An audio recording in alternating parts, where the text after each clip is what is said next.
Assalamualaikum warahmatullahi wabarakatuh.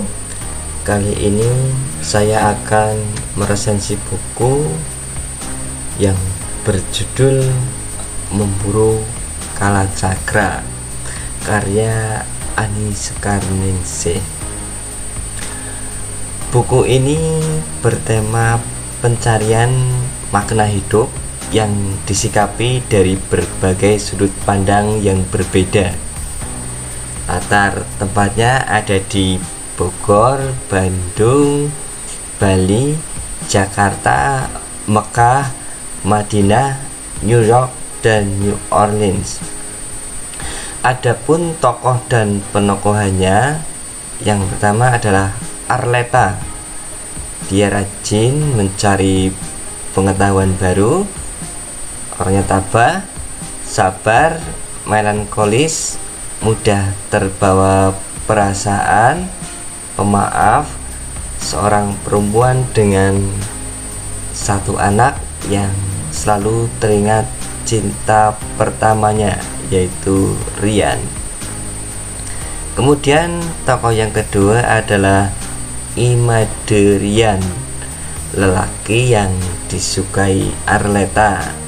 Suami Arleta yang ketiga pernah menghilang tanpa jejak, bersifat lembut, bertanggung jawab, dan bersikap dewasa. Tokoh yang ketiga adalah Bibinia, seorang guru yang sabar, tegas, bijaksana, dan telaten. Kemudian tokoh yang keempat adalah Bondan, mantan suami kedua Arleta, seorang pelukis, bersikap semaunya sendiri, tidak bertanggung jawab, dan manipulatif. Tokoh yang kelima adalah Reno, pacar Arleta ketika masih muda dan pernah mengajak Arleta untuk dimadu.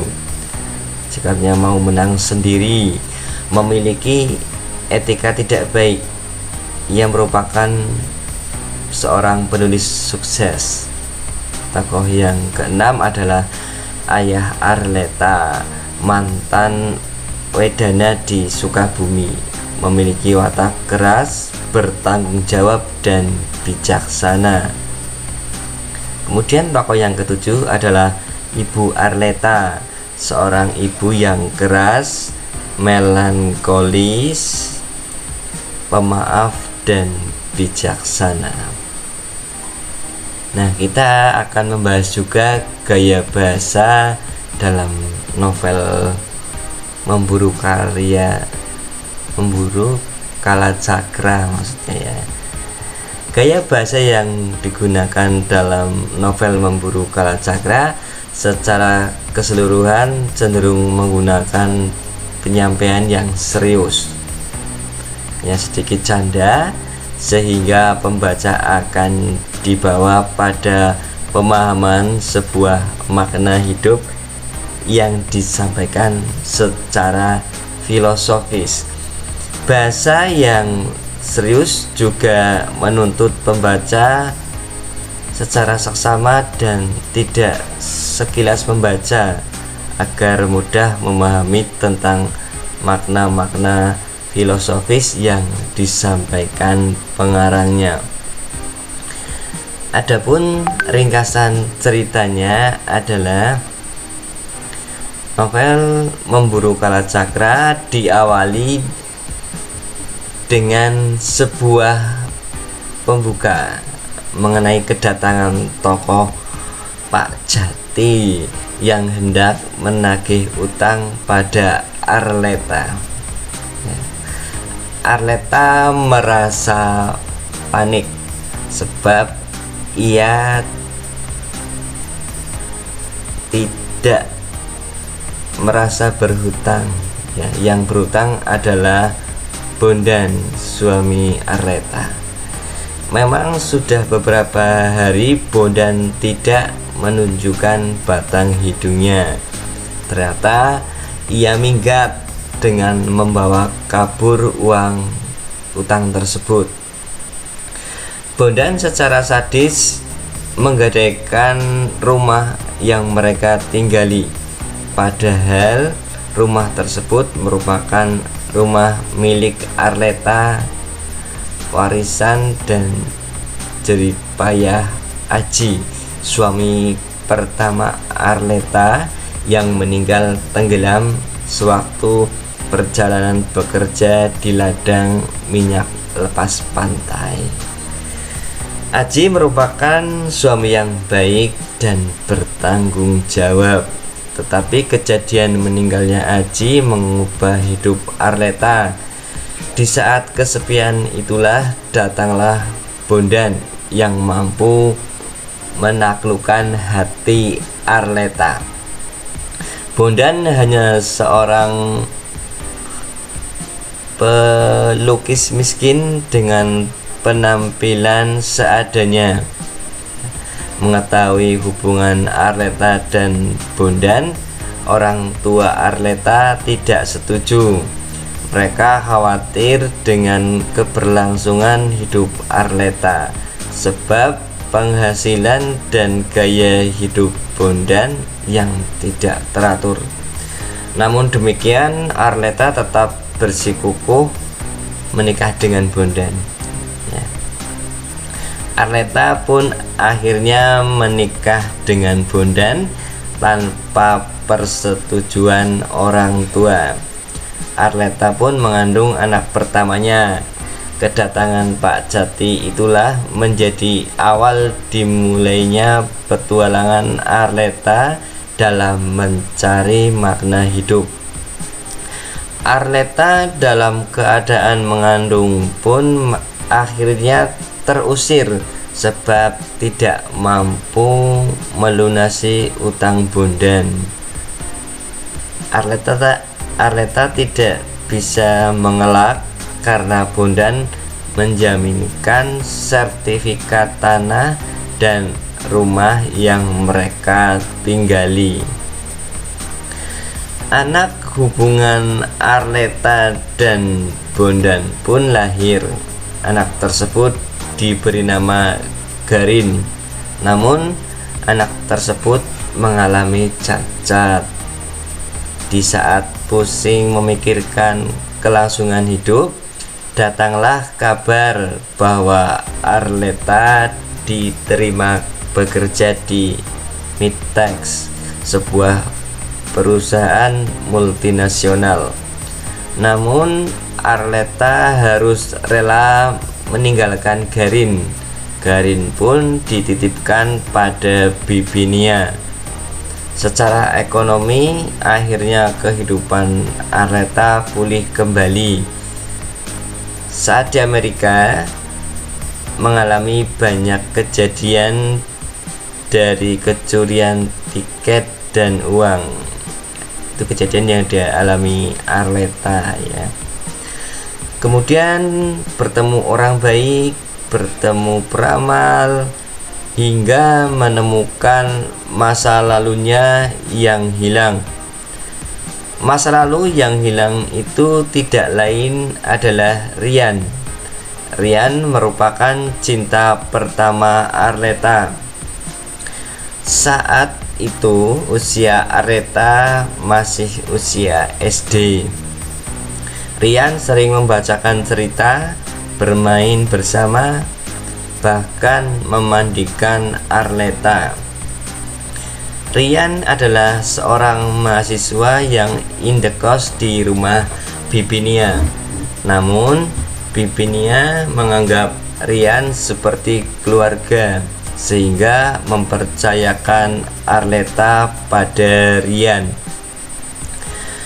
Arleta sangat mengagumi Rian, namun kekaguman tersebut ternyata dimanfaatkan Rian untuk merenggut kegadisannya. Setelah kejadian itu, Rian hilang di telan bumi, tidak pernah muncul lagi. Bahkan keluarga besarnya di Bali pun tidak mengetahui keberadaan Rian. Namun demikian, Arleta selalu merindukan Ryan hingga dewasa. Perjumpaannya dengan Ryan di Amerika Serikat ketika menaiki sebuah kapal ternyata tidak ditanggapi Ryan. Ryan berpura-pura tidak mengenal Arleta. Namun Arleta sangat yakin bahwa yang ditemuinya di kapal adalah Ryan.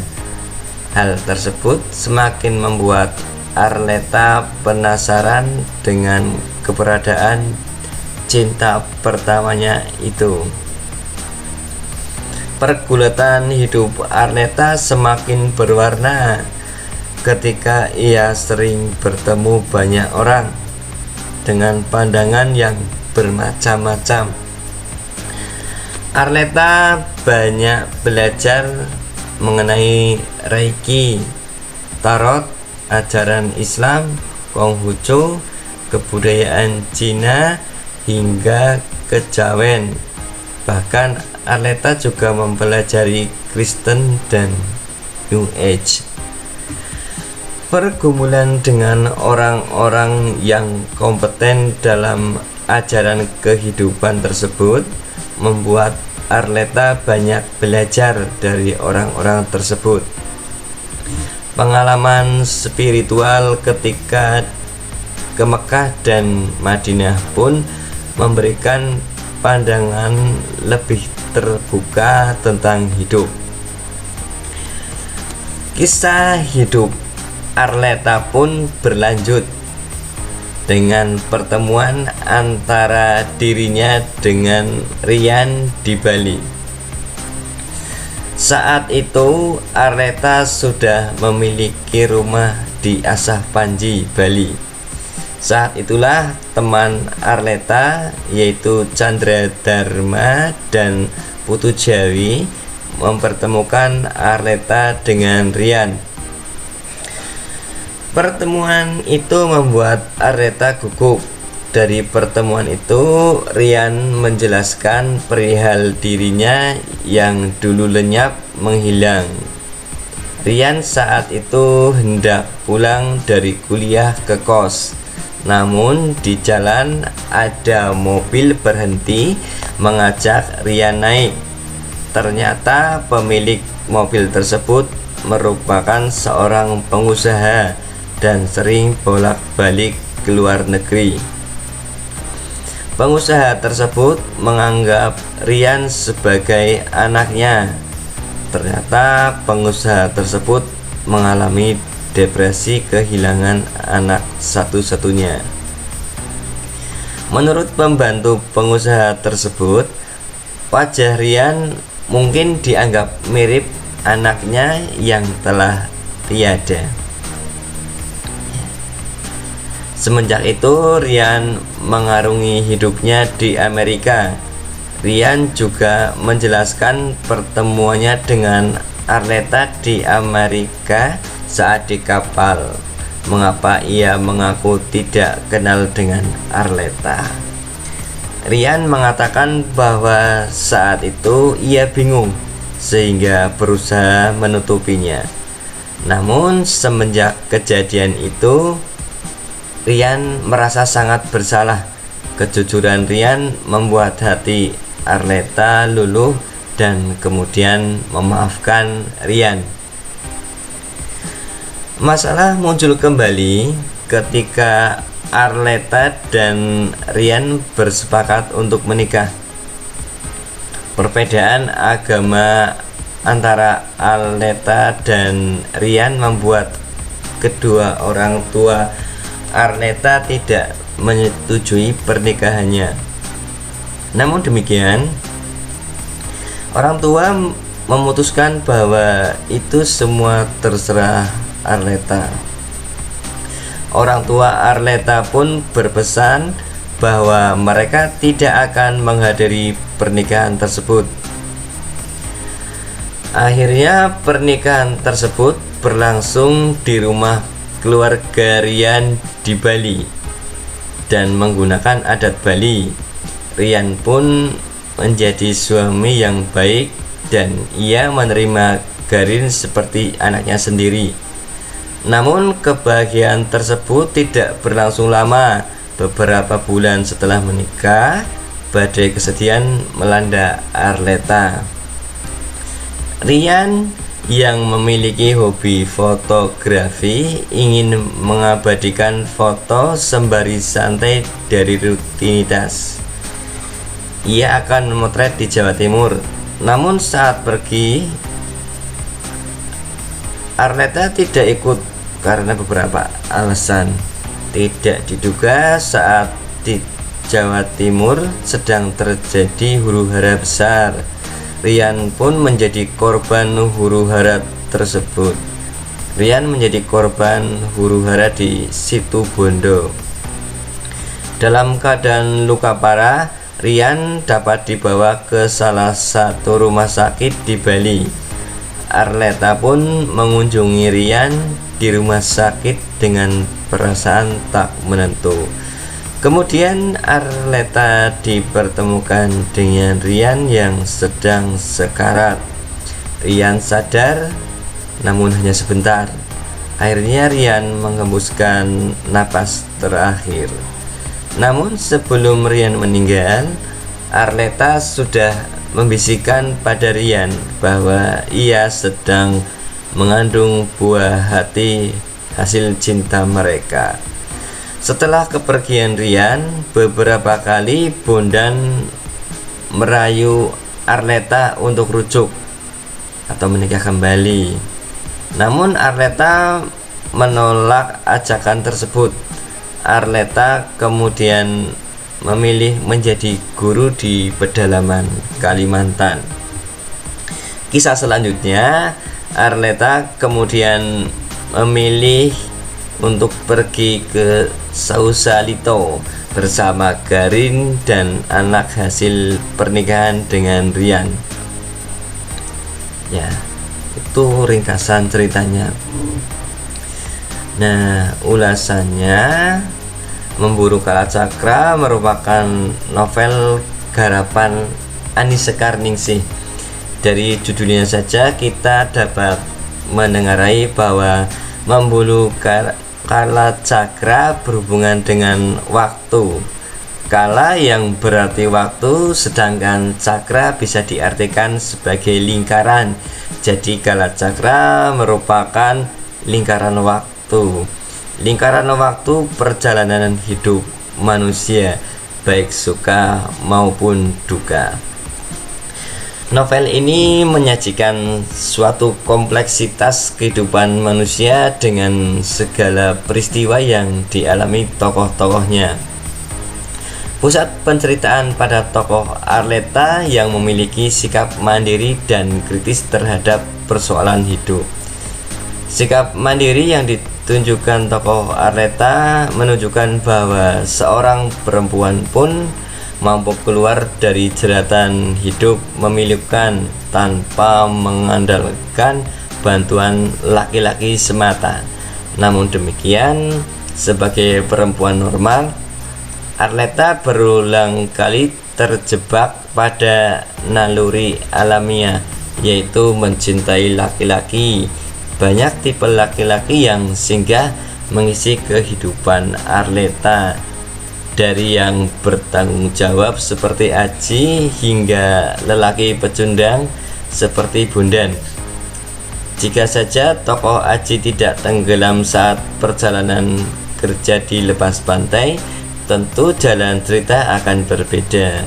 Meninggalnya tokoh Aji merupakan gerbang penderitaan Arleta selanjutnya. Arleta jatuh ke tangan lelaki tidak bertanggung jawab, yaitu Bondan. Arogansi Bondan yang menggadaikan atau menjual rumah milik Arleta dan kemudian kabur, padahal saat itu Arleta sudah mengandung anaknya.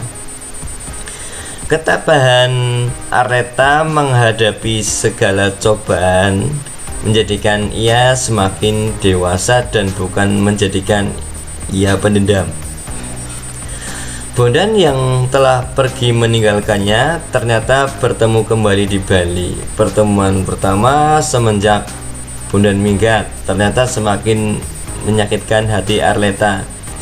Bondan sedang kasmaran dengan perempuan bule yang diperkenalkannya saat bertemu, dan secara tidak langsung menghina keberadaan Arleta karena Bondan dengan sengaja berjumpa rayu dengan bule tersebut. Namun Arleta menyikapinya dengan tenang karena menganggap Bondan hanya sebuah masa lalu yang kelam.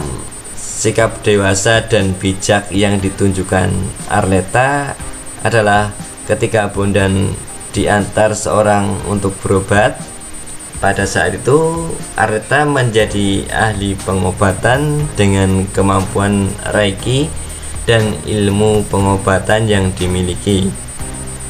Akhirnya Arleta mampu menyembuhkan Bondan. Arleta tidak dendam, padahal jikalau mau maka Arleta akan membiarkan Bondan untuk mati. Tokoh Arleta ditampilkan sebagai tokoh yang tegar, namun ia rapuh karena terbayang-bayang masa lalu, terutama tentang rasa cintanya terhadap Rian. Sebagai orang yang mandiri dan kritis, ternyata Arleta mudah terjebak pada kenangan masa lalu, seolah Arleta hanya mendambakan Rian. Bayang-bayang Rian selalu hadir dimanapun ia berada. Meski ia telah melanglang buana ke luar negeri, pada akhirnya kisah cinta Arleta terhadap Rian pun berbalas, meski dengan berbagai macam rintangan. Masa bahagia Arleta pun tidak sepenuhnya disanding, sebab beberapa kemudian Rian meninggal ketika ada kerusuhan di Situbondo, Jawa Timur. Hadirnya Garin dan anak hasil pernikahan dengan Rian membuat Arleta mencoba bangkit. Ia memilih menjadi guru di pedalaman Kalimantan. Ya, secara umum isi cerita yang disajikan dalam Memburu Kalacakra cukup bagus. Bagi pembaca yang menyukai nilai kehidupan yang dijabarkan secara filosofis, maka novel ini akan sangat menarik. Dalam novel ini diselipkan mengenai berbagai ajaran hidup dari pemikiran Islam, Konghucu, New Age, Kristen, Hindu, kejawen, tarot, wayang, dan pemikiran-pemikiran lainnya. Banyak pengetahuan yang disampaikan secara langsung maupun tidak langsung yang disampaikan melalui tokoh-tokohnya.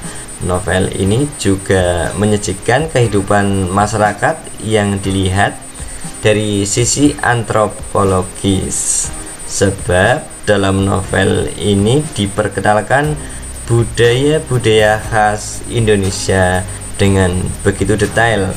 Salah satunya adalah budaya masyarakat Bali.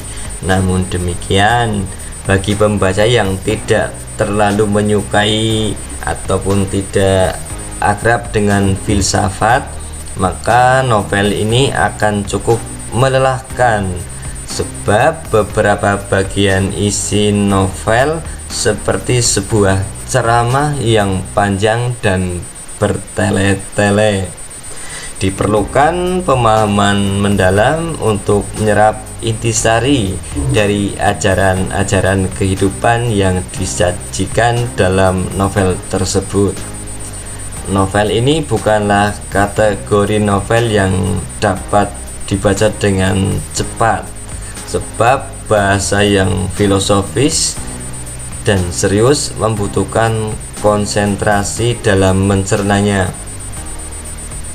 Secara keseluruhan dapat dikatakan bahwa novel ini akan membawa pembacanya menyusuri makna filosofis setiap ajaran agama maupun pengetahuan dalam konteks pemikiran kritis dan kekinian. Ya, itu ulasannya. Nah, biar tahu lebih jauh pencipta atau penulis novel ini, profilnya akan saya kemukakan. Penulisnya adalah Ani Sekarningsih. Ini cover depan, cover belakang. Ani Sekarningsih merupakan seorang penulis dan aktivis kemanusiaan yang pernah mendapatkan penghargaan Anugerah Citra Kartini 2000 karena kepeduliannya terhadap anak-anak dan perempuan asmat. Ia pun pernah mendapatkan penghargaan dari Departemen Pendidikan Nasional yang saat itu dipimpin Bapak Abdul Malik Fajar. Penghargaannya berupa hadiah Sastra Buku Utama 2002. Penghargaan tersebut diberikan berkat bukunya yang berisi mengenai kehidupan rimba dan rawa asmat Papua. Buku tersebut berupa roman yang diterbitkan oleh Yayasan Obor Indonesia pada tahun 2000 berjudul Namaku Tewe Raut. Ani Sekarningsih pernah berkecimpung menjadi aktivis di Yayasan Multimedia Sastra. Ia pun telah menghasilkan beberapa karya, antara lain Rumah Susun Kita tahun 1995 berupa antologi panduan Rumah Susun. Kemudian ada buku Graffiti Gratitude tahun 2002, sebuah antologi puisi cyber yang diterbitkan oleh Angkasa, ya, atau judulnya puisi cyber tadi tahun 2001. Terus kemudian ada Osakat Anak Asmat yang diterbitkan Publishing Dewata tahun 2002. Kemudian ada Graffiti Imaji tahun 2002, sebuah antologi cerita pendek yang diterbitkan oleh YMS atau penerbit Dharma Warga. Itulah ulasan resensi dan profil penulis Ani Sekarningsih dengan judul novelnya adalah Memburu Kala Cakra. Demikian yang saya sampaikan. Terima kasih. Wassalamualaikum warahmatullahi wabarakatuh.